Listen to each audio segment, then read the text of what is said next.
Well, shalom aleichem, everybody. Ariel Bar Tzadok here from the KosherTorah School, found online at KosherTorah.com. I just had a very curious little event happen.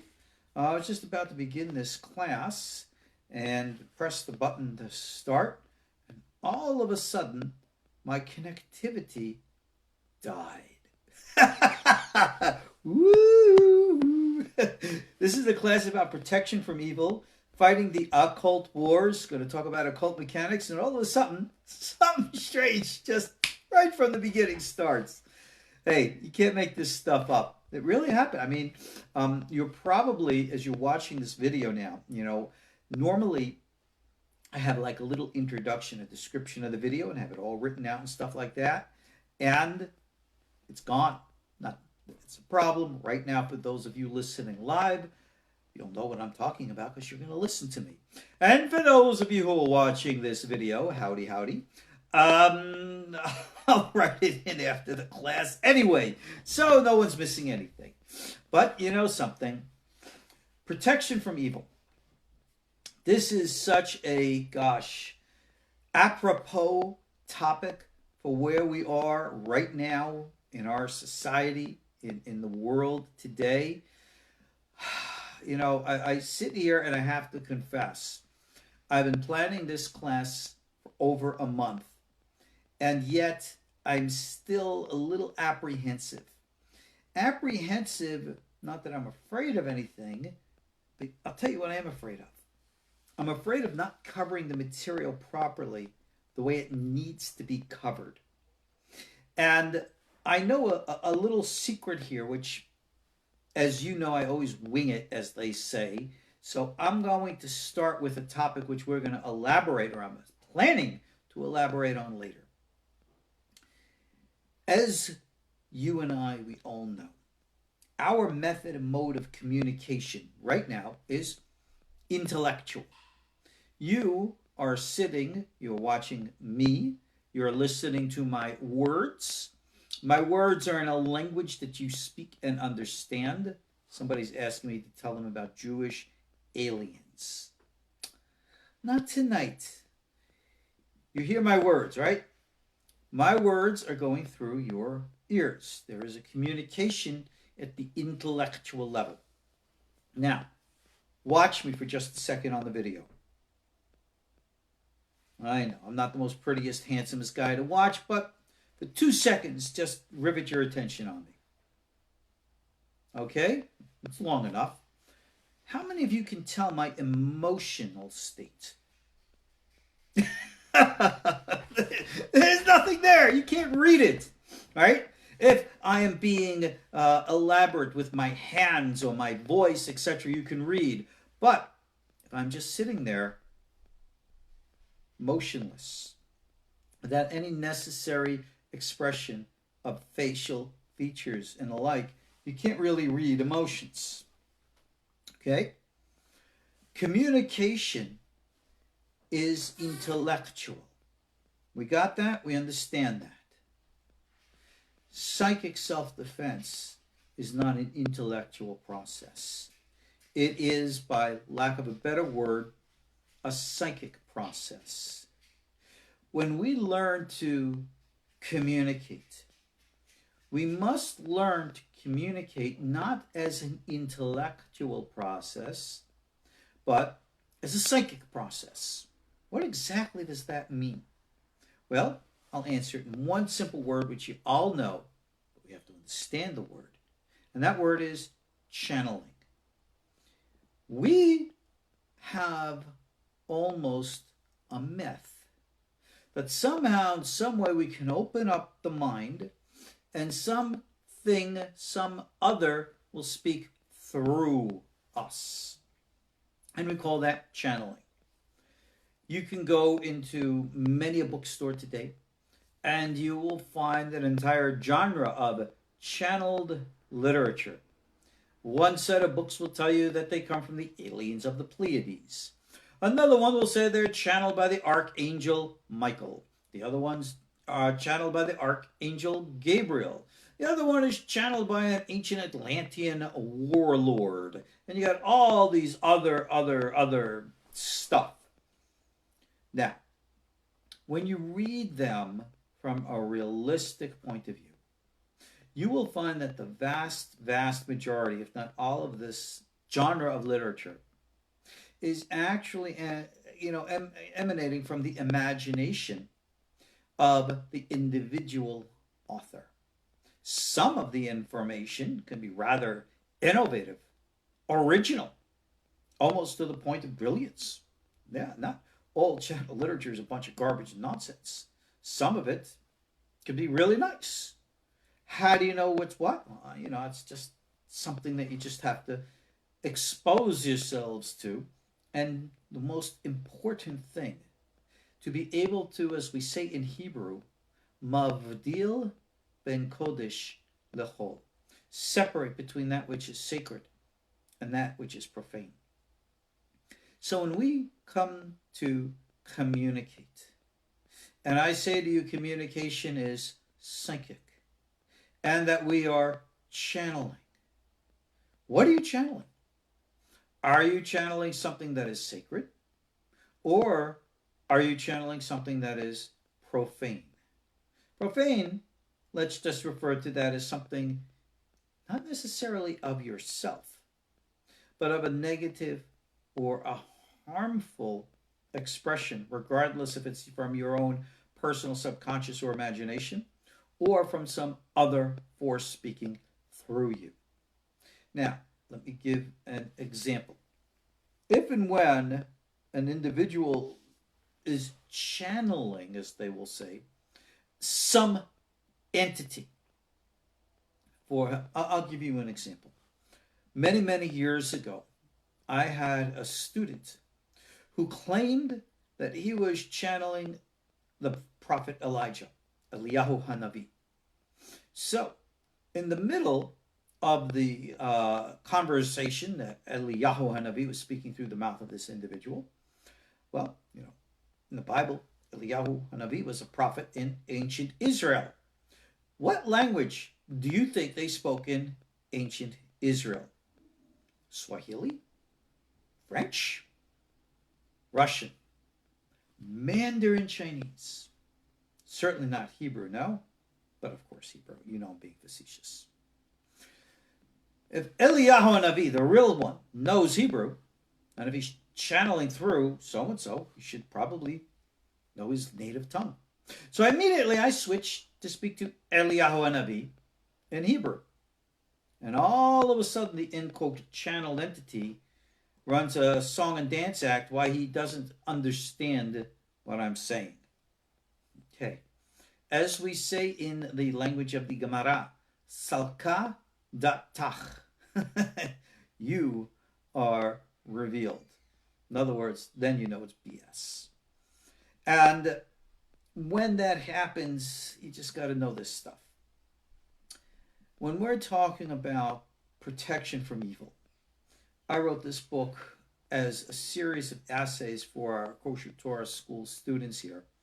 And I originally entitled it Occult Mechanics because I wanted to explain the mechanical, natural operations of how that which we call the occult actually really works.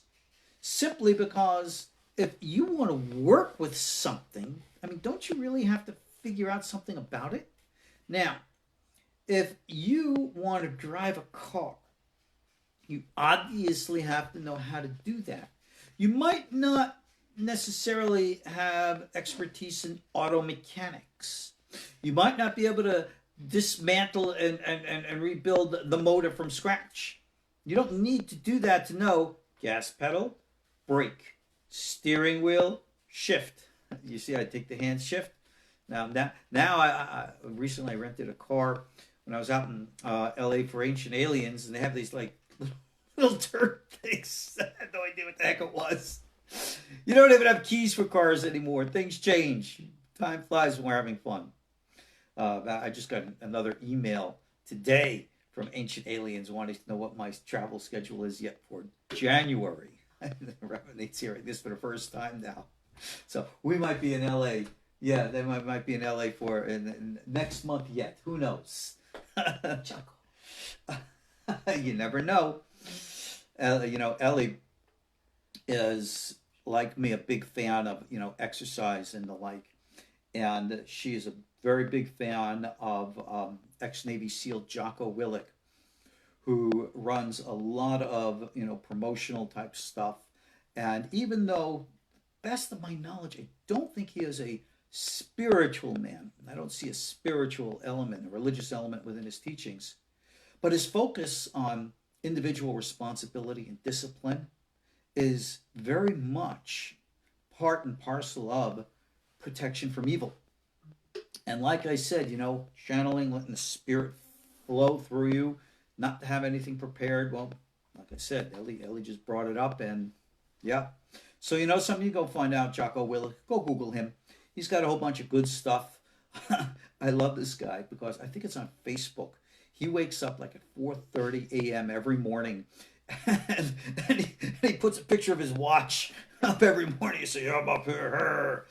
And all right, that's cool. He's preaching to the choir when he talks to me. I mean, if you could see my my motivational poster there behind my head, zoom it in on the camera there, and you'll see all the positive thinking there.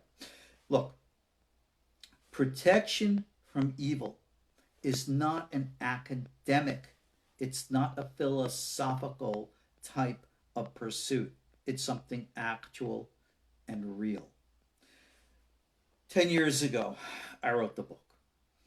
I decided not to call it Occult Mechanics, because a lot of people, when they hear, as an Orthodox rabbi, and they hear the word occult, they don't put the two in the same sentence together.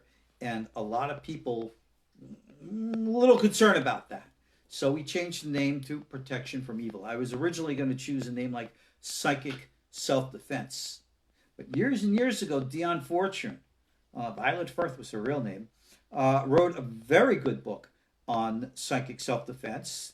And I don't always support Ms. Firth or Ms. Fortune's books on many things.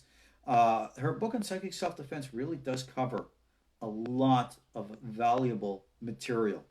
She wrote a novel called The Stories of Dr. Tavener, which also is, pseudepigraphal because it's talking about a real doctor. I think his name is Moriarty.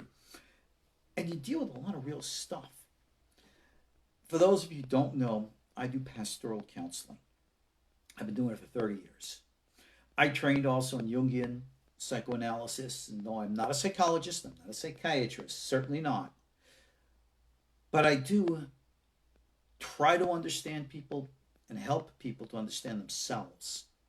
And in doing so, you will find that a lot of what we believe to be spiritual or psychological issues go into the greater realm of mind, go into the greater realm of spirit, which is beyond mind. We've got to talk about that in just a minute. Jung understood this, Carl Jung, father of analytical psychology. But he himself was a student of our Torah mystical traditions. And indeed, a lot of people call Carl Jung was an anti-Semite, and I do disagree with that. In his autobiography called Memories, Dreams, and Reflections, at one time he had a heart attack and he had an out-of-body experience. And in the out-of-body experience, he saw the spirit of Rabbi Shimon Bar Yochai come to him, inviting him to the chuppah, the wedding of Tiferet and Malchut. Wow, that's a rather progressive, Kabbalistic revelation and insight, out-of-body experience for what? A non-Jew who's allegedly an anti-Semite. I know rabbis who would love to have heart attacks just to have an experience like that. And Jung had it because he understood. Now, using Kabbalah speak, we talk about channeling, we talk about soul, we're going to talk about protection. Let me first explain to you the nature of consciousness and the soul. This is something that's discussed in detail in the writings of Chaim Vital, Mishara Gilugulim, and in many other works thereof. And this is vital to understand if we're going to understand the reality of the world around us. Let's just delve right in. What is a soul? You might think of yourself as an individual. Well, that in and of itself is the lie. You and I, none of us are individuals. We're in individual bodies of flesh. Right? See the flesh here, you know what it is. This is a physical body that was born, and it's programmed to self-destruct. We have a timing mechanism inside our DNA which leads us to self-destruct after a period of time. We call that aging. But that which is the true us existed obviously before we're in this physical body, will exist after we are out of this physical body. But what is that? Well, to think of that as a single thing is where we are mistaken.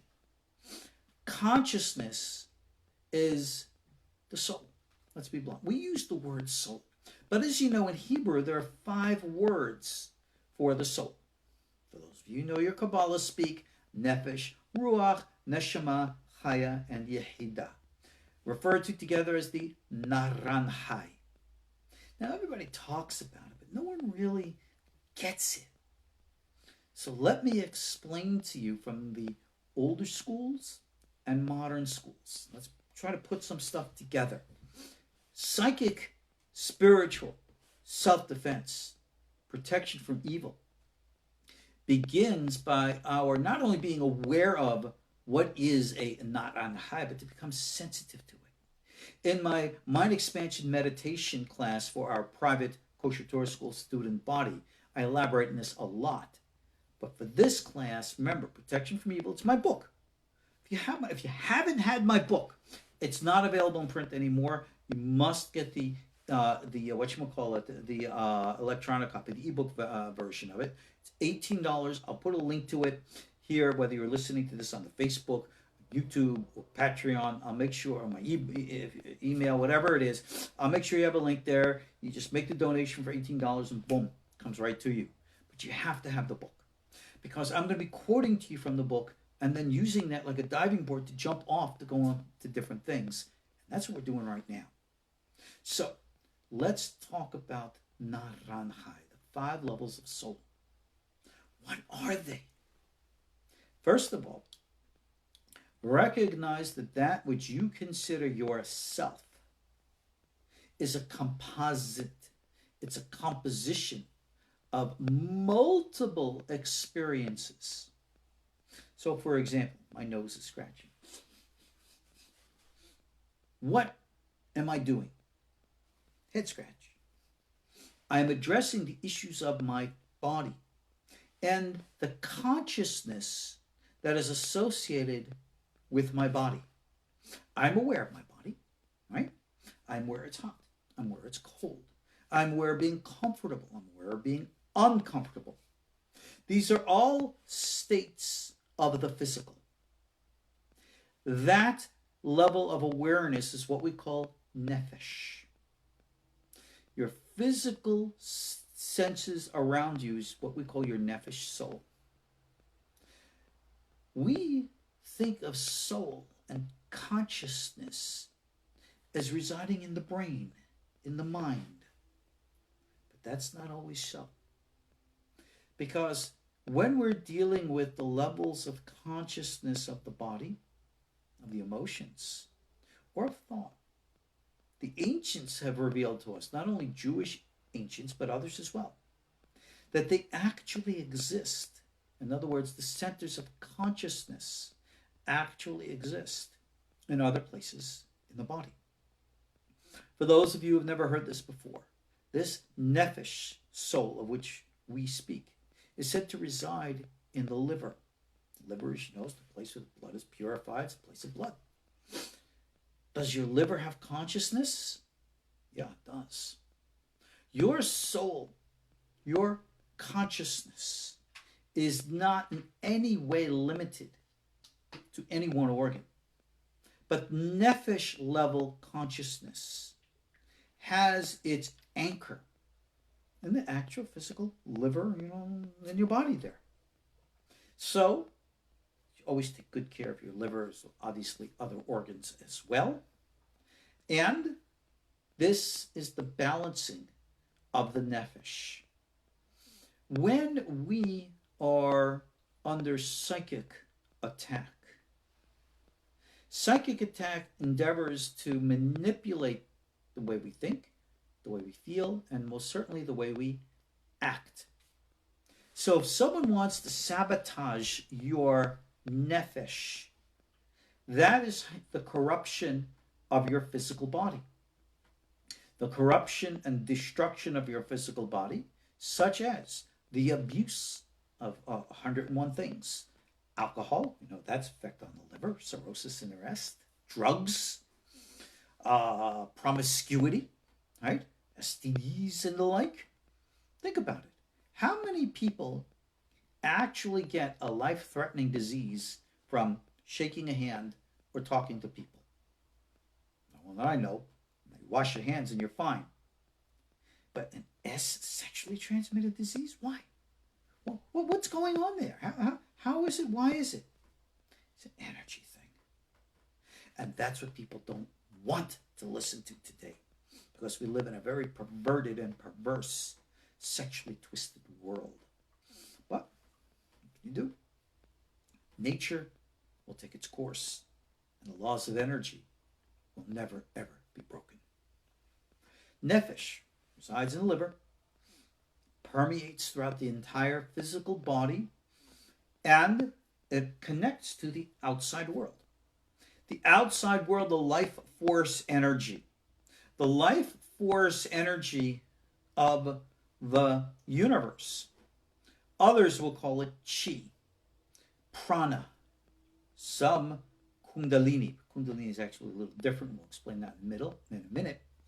Wilhelm Reich called it orgone. You ever study Wilhelm Reich? Very curious fellow. Wilhelm Reich, towards the end of his life, said that he tapped into this life force energy, which he called orgone. And he said he could just draw it out of the ether and use it to bring life. And he went and did some really weird stuff, which got the attention of the United States government. They shut him down. I think they burned up all of his stuff, threw him in jail, and let him rot to die. But he knew a lot about the extraterrestrial presence going on here on Earth. And he claimed that their ships, as well as their commodity, is orgone energy, which is, of course, life force energy. Makes a lot of sense. When you look at the power of certain types of rituals performed in the powers of evil, we call it evil. It's all about stealing energy, pretty much. It's all about gathering energy. If I want to rob you, I'll take a gun, take your money, use the computer, siphon off, cybercrime and the like. But a psychic crime is stealing Nefesh, life force energy. Those who know the powers of the occult, knowing the manipulation and forces of energy, know this well, and regularly steal energy because that's what criminals do. One of the largest thefts of psychic energy in modern times, of course, was the Holocaust. Most people are not aware of the nature of the occultic rituals, magic rituals, that went on in places like Auschwitz and Dachau and the like. When the Nazi SS, burned people, put them in the ovens, there was actually, go research this, there was actually magical ceremonies going on at the time, offering the lives and the life force energy of their victims to whatever forces that they were dealing with. The entire Holocaust, which, if I'm not mistaken, murdered 20 million human beings, only 6 million of whom were Jews. It was an offering to some force, a bribe, if you will, to 20 million units of life force energy. What did they get for that? We don't know yet, but we will find out.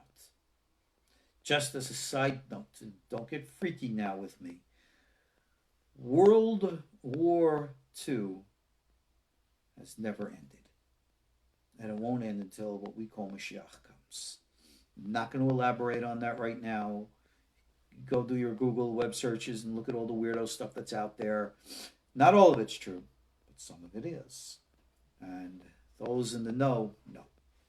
But let's move on. Protecting one's Nefesh energy, one's physical body's energy. This is why we have halakha. You all know Jewish halakha. Now, if you are not Jewish, you are by no means, obligated to observe all the Torah and the mitzvot. But there are wise words that our sages have talked about, which are very, very valid and vital. When we have our laws which segregate the relationship between the sexes, we have laws called negia, in which men and women are not supposed to touch one another. Good reason why. Yichud, you're not even supposed to be alone. Good reason why. Energy is energy is energy. And I quoted here, right from my book, here's Protection from Evil. All right, from chapter 1, page 17. I want to give you an understanding of what's called the law of attachment. Once one has any contact with a thing, however small or benign, that contact leaves an indelible spot which serves as a point of connection for further contact and acts as a bridge and an opening to get deeper into the person, even without the person's awareness or consent. And this is a very, very important concept to understand. I'm going to flip the page here. Because ultimately, contact is energy. Touch like this. Beep. You are connecting energy. You want an example of how valid that is? I'll give you an example. Earlier today, I took Tex, our wonder dog, for his regular walk. And as you know, you have the pooper scooper laws. You don't just leave dog poop on the neighbor's lawn. That's really not right. So we have our little plastic bags. And you scoop it up. You put your hand in it and you scoop it up. Well, it's cold outside. But obviously, poop coming out of the dog is warm because it's inside the dog. Well, as I'm scooping it up, it's a cold day out here in Knoxville today. And needless to say, my hand is totally clean. There's no physical contact because it's blocked by the bag. But the energy, the heat, you could still feel sensing through the bag. So you could feel the energy because there's actual energy. That energy is a commodity of nourishment for whatever forces that will eat it. Yeah, there are insects, whatever else, that eat the poop. Why? Because there's food in there for those that eat it. That's their delicacy. Well, you can feel the energy. That was the heat. Heat's energy. That's only one example, a very small one. This is why we don't necessarily shake hands, certainly do not hug. In France, of course, everybody has the tradition there, a kiss on each cheek. Oh boy. And this is why we have our laws. There's a desperate need for us to have that separation. And we all know today what goes on. Look at the promiscuity that's out there. Way back when in the day, promiscuity was always there. But at least we acknowledged it to being bad. We condemned it and sought to hide it. Today, we do not condemn it as bad. We do not seek to hide it. We elevate it. And those who still hold by morals and values are themselves condemned. Good has become evil. Evil has become good. This is a state of imbalance of the natural energies, which nature itself is going to put back in order. If we as human beings in society do not address these issues, ultimately and inevitably nature itself will. Just like it was in the flood with Noah. No, we're not expecting a flood of water, but the flood of fire has been long prophesied. And the way the world is going today, I think it's like that we could have any kinds of crazy stuff happening and everything we know could be gone. Who knows? Protection from evil begins with protecting Nefesh consciousness, the commodity of your life force energy. Earlier, if you remember, I mentioned Jocko Willink.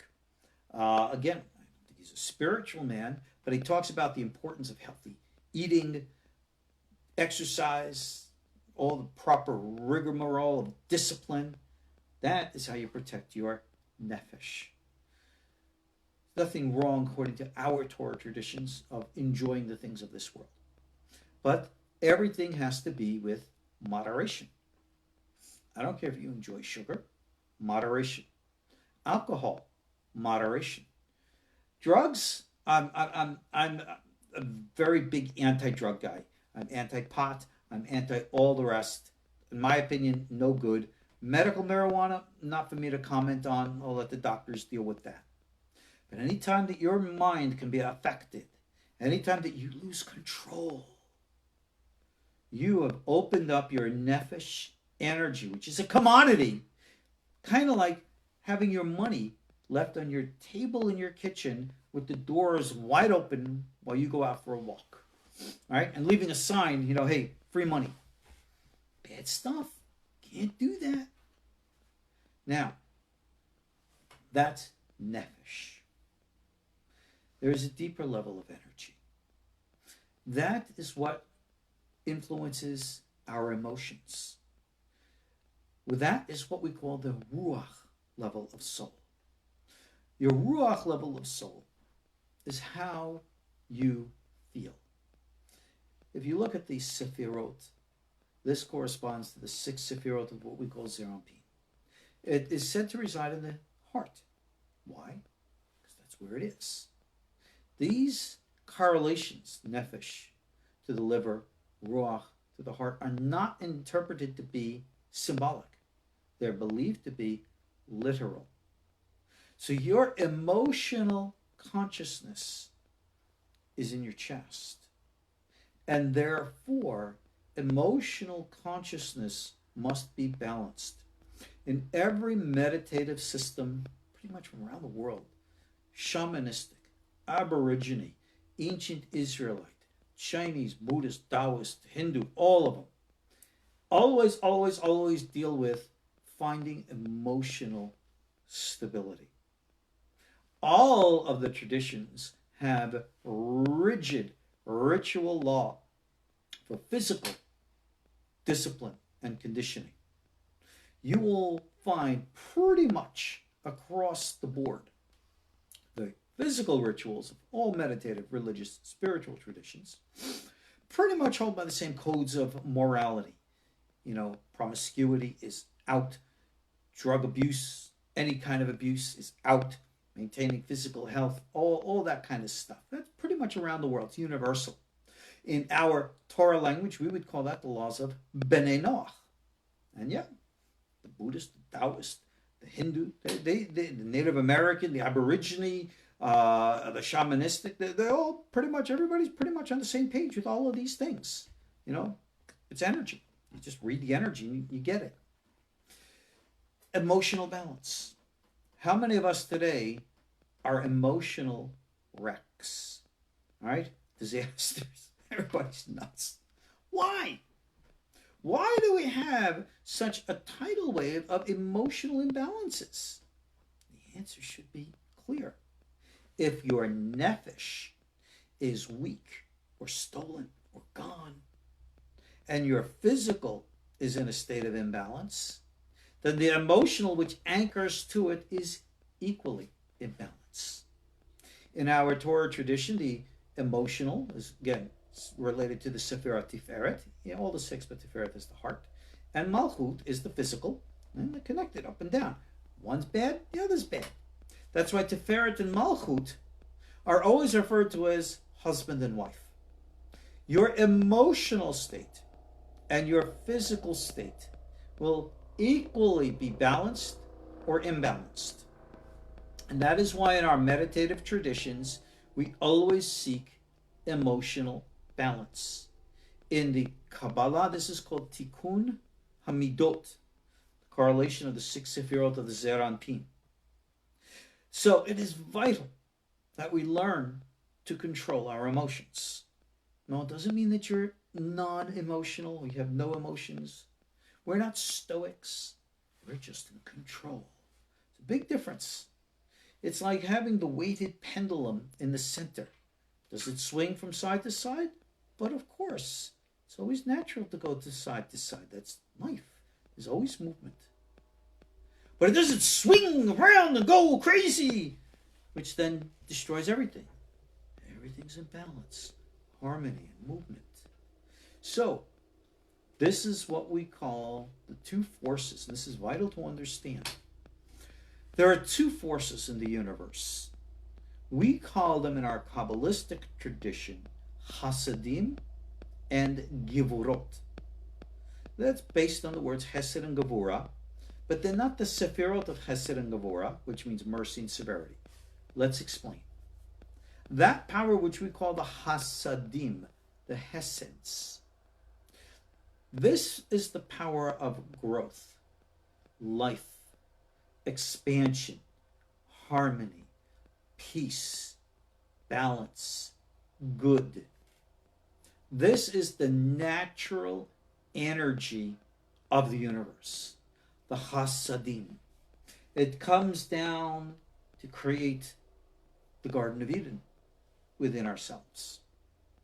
But when our Nefesh energy is imbalanced, and our Ruach energy is therefore imbalanced, we're imbalanced. The Hasadim, which are naturally fluid and flowing, are literally locked up. This creates an equal and opposite effect to the natural flow, which creates the force of the Gevurot. These are referred to as restrictive energies. Bottom line, if you can maintain natural energy within its proper format, everything's fine. If not, nature itself is going to come and drag it back into place. That is why it's called rigidity, severity.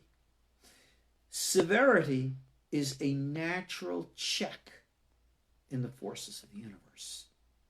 Yes, it is destructive, violent. It is meant to be collapsing that which was out of control. Essentially, like the flood, it's deleting the bad program and rebooting to get back to the beginning.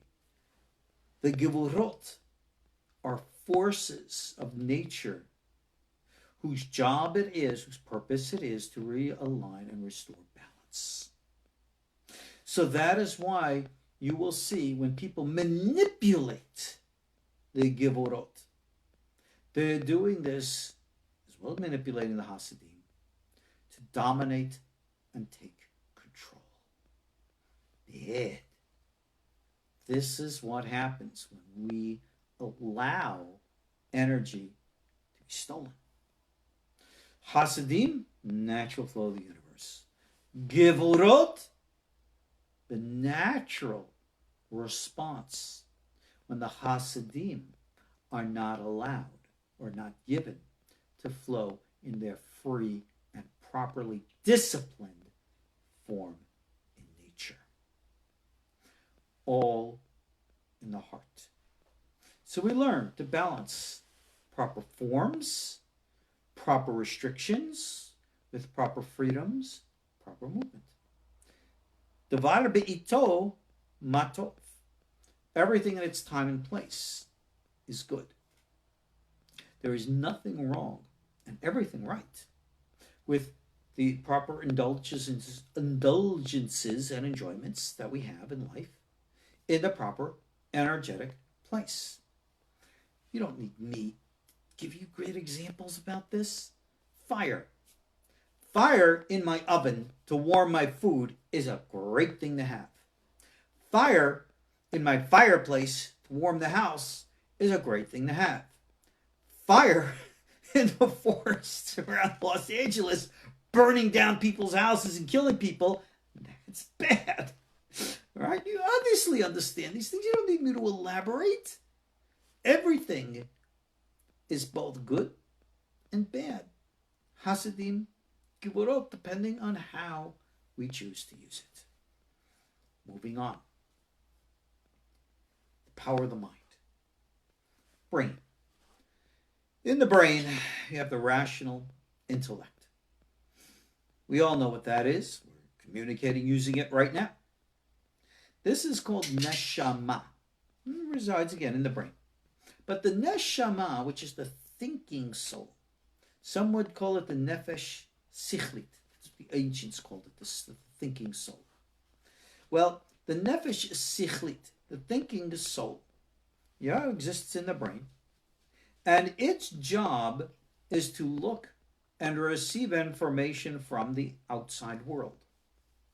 The outside world is then processed, interpreted, and given to us an understanding and insights into how to relate with the outside world. We call this the tree of knowledge, good and evil. You all know the Bible story.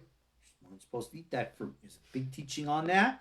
And I translated a section from the Kitvei Hari that was taught by the Rabbi Yosef Chaim, the Ben Ish Hai Baghdad. And I translated it with commentary in my book, Walking in the Fire. For those of you interested, you can go check it out there. But neshama consciousness, that's where we're at right now. The rational, intellectual mind. Now that's all well and good. The rational, intellectual mind is a great thing. It enables me to understand the world around me, to interact with the world around me. And as my expanding neshama consciousness grows, I become aware of all kinds of stuff in the world. And we develop understandings of nature, which we then put into practice. We call that technology. Technology is a good thing, no? Technology is a bad thing, no? That all depends on how it is used. Because you see, the power of the mind can also be used or abused. And it can be used to deceive, to lie, and trick other human beings.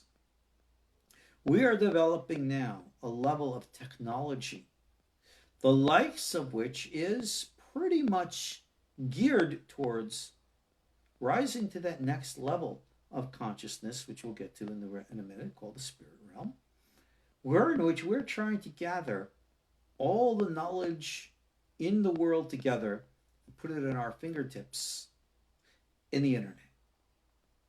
Do you realize how much we are plugged into this matrix?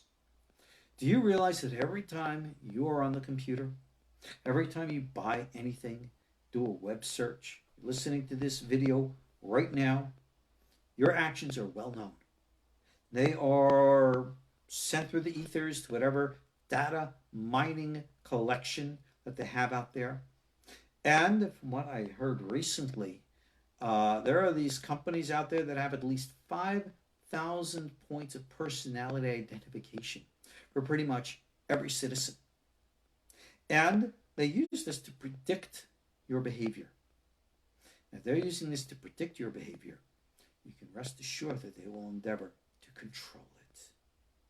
This is why when you watch the news media today, or I shouldn't say just the news media, the entertainment media, everything is meant to manipulate your thoughts, which are meant to control your emotions, which therefore will guide your actions. In psychology, we recognize that when people's behavior is out of control, it's usually because of an emotional imbalance, and that is predicated upon the way they think.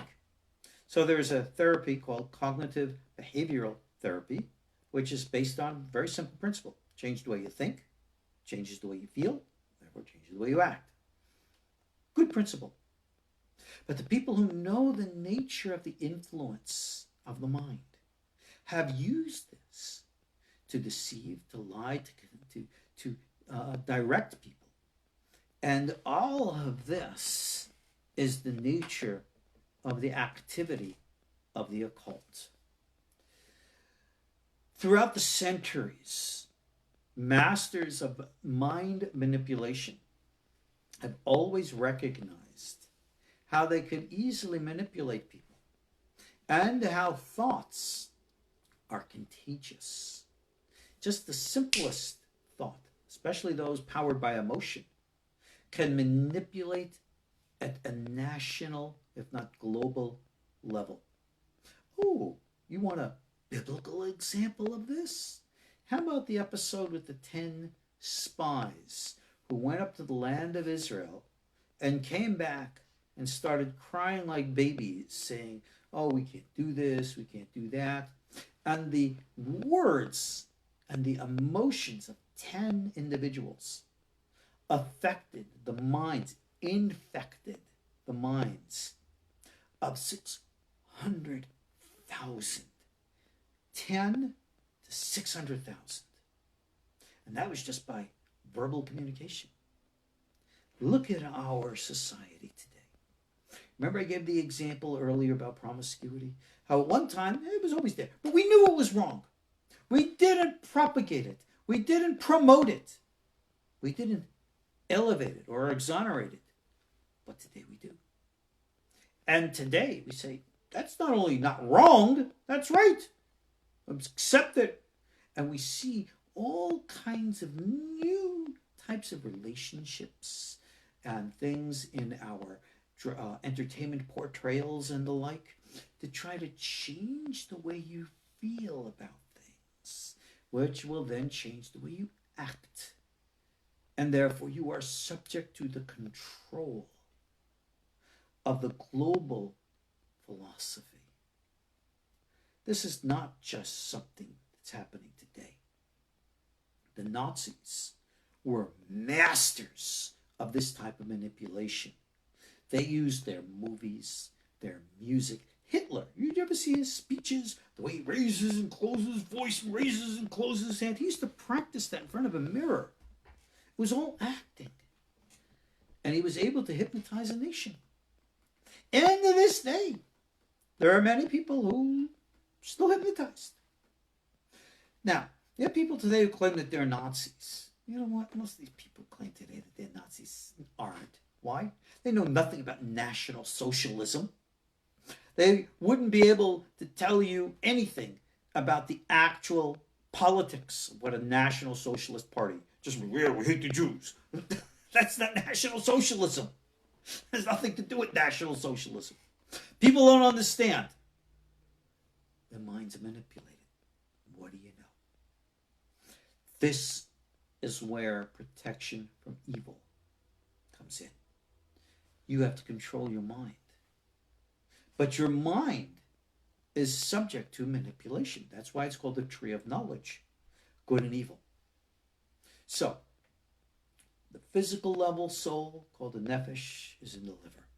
The emotional level soul is in your heart, in Ruach. The intellectual level soul is in your mind, your brain. Remember we said NaRaNHaY, there are 5 levels. You have 2 others, called the Chaya and the Yechida. Where are they? They're too high and sublime to be in the physical body. We speak of the Nefesh and the Ruach and the Neshama existing inside the vessel of the body. But the 2 other levels of soul, called the Chaya and Yechida, are said to be higher levels which are beyond the body, and therefore exist symbolically surrounding the body as what we call a makif, or makif, a surrounding light. What that means is that there is a level of consciousness which transcends the physical body. There is this level of psychic consciousness which is not limited to the physical body, and therefore not subject to its limitation. It exists, it resides in a different dimensional reality, which is not limited to the physical separations of this physical world. You see, the reality of our soul, like I just said, multiple levels. And it's not just you. The Nefesh level of soul is not yours. It's a collective. So when the body dies, that which is your Nefesh level of soul dissipates, goes down to the ground. Worm food. If you are Nefesh consciousness, that's really hard because that dies. Your Ruach, it's an energy field. Goes back to where it comes from. Right? If you're an emotionally based individual, the dissipation of that's really hard. Your Neshama, it's the true thinking thought, that's the true you. But yet, that's the true you in this body. And it's that which passes on to the, in quote, afterlife, and will experience the heaven or hell, depending on the nature of your energetic balance with the rest of the universe, specifically your relationship with your Chaya level of soul. Your Chaya Makif, surrounding light, which is around you. That it exists in a dimensional reality which is not defined by physicality. It doesn't exist in space and time, and therefore is not limited to it. Your Chaya level, that corresponds to the higher levels, exists in a collective state. It is above time. It is above space. It is above separation. And therefore your Chaya level of soul can be anywhere, at any time, past, present, future, in touch with, connected to anyone at the speed of thought. So when we tap into our unconscious mind, we're tapping into our Chaya consciousness, Chaya level of soul, which transcends the physicality. And it is at that level that those who seek to manipulate the Nefesh, the Ruach, and the Neshama will seek to psychically attack. And that is why we call the Chaya level of soul, the Makif, symbolically speaking, the back door into the mind. And that's why it needs to be safeguarded and protected. How do we do that? Again, in our Torah traditions, we have mitzvot, ma'asim tovim, the things that we do to properly calibrate and align energy. And we focus on the source. The source is that fifth level of soul called the Yechidah. Call that divine consciousness, call it connection with God, call it the Keter. Yud Ke Vav Ke in our tradition. When we calibrate all of these things, that is called the Etz Chaim, the tree of life.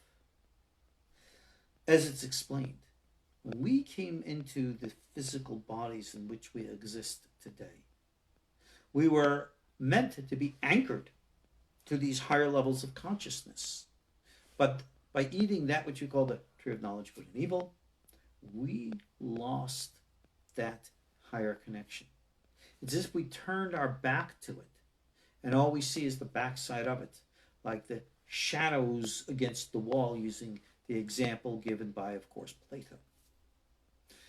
Psychic self-defense begins by our understanding our own reality and dealing with it accordingly. We rectify the Nefesh by doing physical proper behavior. We rectify the Ruach by learning how to balance our emotions. We rectify the Neshama by guarding our thoughts. What's your favorite news? Fox News, CNN, BBC America, 24 out of France. What do you watch? Do you think any of that news is worthy of your thoughts? What's your entertainment? What programs do you enjoy? When I grew up, we had an exposure to the occult. You know what the limit of our occult was? Elizabeth Montgomery playing Samantha Stevens in Bewitched, right? Beautiful blonde, married, had a child, right? And all the funny stuff going on when she would wiggle her nose and turn Darren, her husband, into like a dog. Some stupid stuff like that. Compare that innocence to the deep occult that you find in Harry Potter or some of these other television programs that you have today, or the movies for that matter. Very, very different. Much darker, much deeper, much more sinister. Let's call it for what it is, more evil. And that's why we have to pay attention. When we look at where things have gone today, we see so much today that has gone consistently downhill. Nothing wrong with the television, nothing wrong with the movies, but watch how they have changed. Look at the nature of where the spirit of a movie is. How many of you will remember a classic from the 1930s, Gone with the Wind? The famous story of Scarlett O'Hara and Rhett Butler. And yes, it definitely portrayed things that by our modern moral standards we find deplorable. Got it, know it, done. But the point of the movie wasn't to be negative. It was to be positive. It showed human tragedy, but the final step or point of the movie was that even in tragedy, you triumph and overcome. You really see that message in all these movies today? No. You see all kinds of other twisted, perverted, strange messages. People walk out of the theaters today in a bizarre, twisted state of mind. In my day, when we had horror movies, we had Boris Karloff playing Frankenstein. That's before my time. That's what we grew up with. Bela Lugosi, who played Dracula. Lon Chaney played the Wolfman. But we used to make fun of our characters. Did you ever watch Abbott and Costello Meets Frankenstein? Where Bela Lugosi and all Lon Chaney, they come back and they portray their monsters and they're goofing around with the comedians. It was a great film. Makes light of things. What about our slasher movies? This Freddy Krueger crap. This Friday the 13th, blood, guts. We never had that in my day growing up. What do you think that does to your minds? Psychic self-defense begins by you not opening yourselves up to experience these things. Guard your thoughts. Don't open yourself up to these things. You say, well, I'm being very prudish and old-fashioned. I don't give a darn what the heck you call it. I'm talking to you about being balanced. Part of our Torah law says you're supposed to guard your eyes. Well, guard your thoughts, guard your emotions, certainly guard your actions. Now, don't run away from things, but at the same time, be able to deal with things. And if you can't deal with things, stay away from them. I've never watched one of these Freddy Krueger, Friday the 13th, or any of these other weirdo movies. It was after my time, and I don't want to expose my thoughts to it. I never saw it. I don't want to see it. This is important. How do I know this? Because my chaya, my makif, which is connected to the greater reality of things, I seek to communicate with it. Carl Jung was able to do it, and it was through that he saw Shimon Bar Yochai. You and I, when I teach the meditation, this is what we teach you to connect to. This is the reality beyond the physicality. This is getting out of the matrix and taking the proper pill and waking up and seeing the truth. This is where protection from evil begins. And I've just ran out of time. Hey, I told you I was going to take you beyond the book, and I did. Told you I was going to tell you the real things of what's going on, and I did. We're going to continue this class, God be willing, on Wednesday nights now. Lo alecha hamelacha legmor, aval ata lo ben chorin levatel memena. You understand those wise words in Pirkei Avot? It's not up to you to complete the job. None of us is going to be Mashiach, let's be honest. But it's not free. None of us are free to avoid our share. When we go into Chaya level of consciousness, you and I can affect the collective. The Nazis knew this. The occult masters do that. Those who know and manipulate the minds of people today know this. You can fight back. Understand the mechanics of how it all works, and we can fight back. Just like Jacob learned how to do. The story of Jacob and Laban is called the Occult Wars. I have a 3-part audio series on that that's going to be available right now only for our supporting students for our KosherTorah School, student body. Guys, those of you who are supporting, you'll be getting an email with those links. Everyone else, well, I'm not making it available to the public right now. One time it was, not now. Understand what you need to do to focus. Hey, understand, all right? I know I'm running over time, but go to the website and you'll see I'm offering the Shivitis. You can see the one behind me here. I got the Shiviti for general meditation and Kedusha, the Shiviti for spiritual protection, for financial prosperity, 18 by 24, big, beautiful, really nice, as a donation to the yeshiva. Hey, you give it to me, I give it to you. That's the way it works. So I don't want to hear any of this nonsense about money talk. It's not the way it works. Surround yourself with holiness. Fill your mind with good stuff instead of bad. Remember the wise words of Master Yoda? Well, he wasn't real. Oh, of course he's real. Master Yoda is totally real. He's not a historical person on Dagobah, but he's real within the mind. Unlearn what you have learned. That's step 1. Surround yourself in holiness. Surround yourself with good religious books, spiritually uplifting television programs and the movies and the like. Watch, experience. As the verse says in the Psalms, Sur merah ve'oseh tov. Separate yourself from that which is bad before you can do good. How do you apply that in your individual life? Figure it out. You need my counsel? You know where to reach me. So, that's that for tonight. Order a Shviti. Fill your house with holiness. Go read the stuff that I have to offer. Listen to our audio courses. And come join us. Become a member of our school. I'm seeing all the people here in text here. A lot of you guys are our students. And I'm honored and glad to have you. And I hope that, we're going to work together and make a difference. Because that's what it's all about. Never underestimate your power. The physical world is only so much we could do at the Nefesh level. The emotional world is only so much we could do at the emotional. The intellectual world is only so much we could do there. Hey, I've yelled and screamed for 26 years. That's how we've been around. If I only had the money, if I were a rich man. Remember Tevye from Fiddler on the Roof? Right? I would publish books. I'd have all this marketing stuff. But yeah, we don't. So if I can't affect things on the inside of the vessel, work on the outside of the vessel, in the world of the Makif. And that's the spiritual realm. And that's exactly what we do.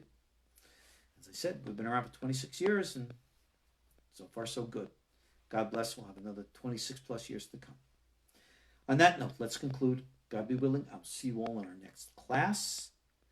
Remember the wise words of Hillel. Zil Gamar. Go now and do it. I've told you a whole bunch of stuff. What are you going to do about it? You're going to nod your head, that's nice, very entertaining, and then you're going to go on to the next entertainment. Or you're going to take this seriously and do something about it. This is our universe, our world. You choose how you want it to be. I'm Ariel Tzadok from the KosherTorah School. I'll see you all in our next class. God bless.